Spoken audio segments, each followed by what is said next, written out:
అదే కాదు ఈరోజు పద్మశాలీలు ఇక్కడనే కాదు మహారాష్ట్ర ఎన్నికలలో నన్ను ప్రచారానికి పిలిచిండ్రు, సోలాపూర్ పిలిచిండ్రు.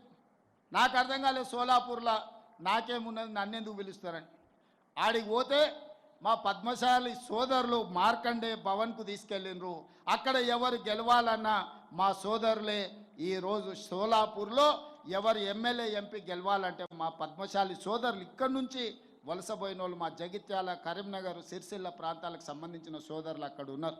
అక్కడ వాళ్ళు నన్ను ఒక మాట అడిగినారు, సార్ మేము 100 ఏళ్ళ పైన ఇక్కడికి వచ్చి మా రాకపోకలు, మా సుట్టరికాలు ఉన్నాయి, మేము పిల్లల్ని ఇచ్చుకున్నా చేసుకున్నా, మాకు ఫంక్షన్లకు ఒక కమ్యూనిటీ హాల్ లేదు, మీరు సాయం చేయండి అని అడిగినారు. కానీ వాళ్ళు మళ్ళీ నా దగ్గరికి రాలే, రమ్మని చెప్పిన. ఈరోజు వేదిక మీద నుంచి ఆ సోలాపూర్లో మార్కండే భవనం నిర్మించుకోవడానికి ₹1 కోటి తెలంగాణ ప్రభుత్వం నిధులను కేటాయిస్తుంది. సోలాపూర్లో కూడా మన ఆత్మగౌరవం నిలబెట్టే మార్కండే భవనాన్ని మనం నిర్మించుకుందామని చెప్పి నేను వేదిక మీద నుంచి ప్రకటన చేస్తున్నా.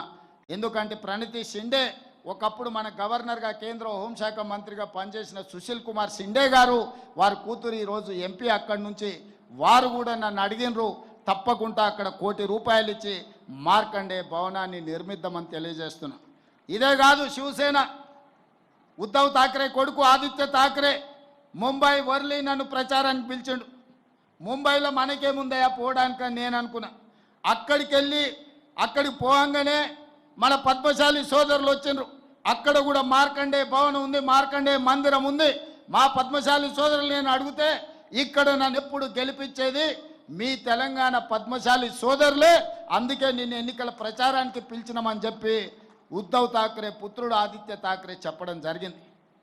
ఇవాళ సోలాపూర్ అయినా, భివాండి అయినా, సూరత్ అయినా, వర్లీ అయినా, ఇవాళ సిరిసిల్ల అయినా మా సోదరులు అనుకుంటేనే ప్రజాప్రతినిధులుగా అయ్యే శక్తి మీ దగ్గర ఉన్నది. మీ శక్తి కూడగట్టుకోండి, రాజకీయ అవకాశాలను అందిపుచ్చుకోండి. వాటిని అందించే బాధ్యత కాంగ్రెస్ పార్టీ తీసుకుంటుంది.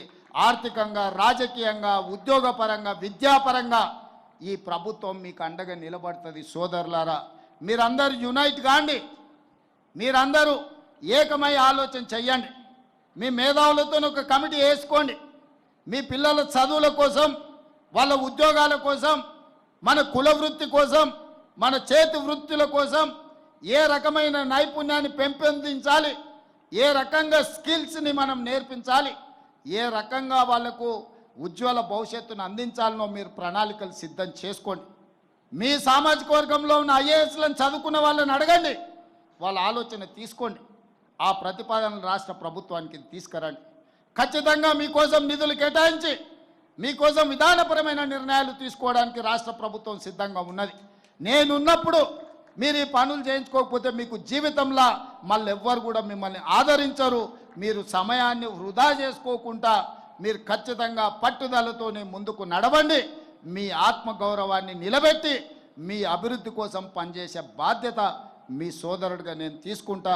రాజకీయాలలో కానీ, ఉద్యోగ ఉపాధిలో కానీ మీకు అండగా నిలబడతా. సోదరులారా, ఇప్పుడు మురళి చాలా విషయాలు ప్రస్తావించండి.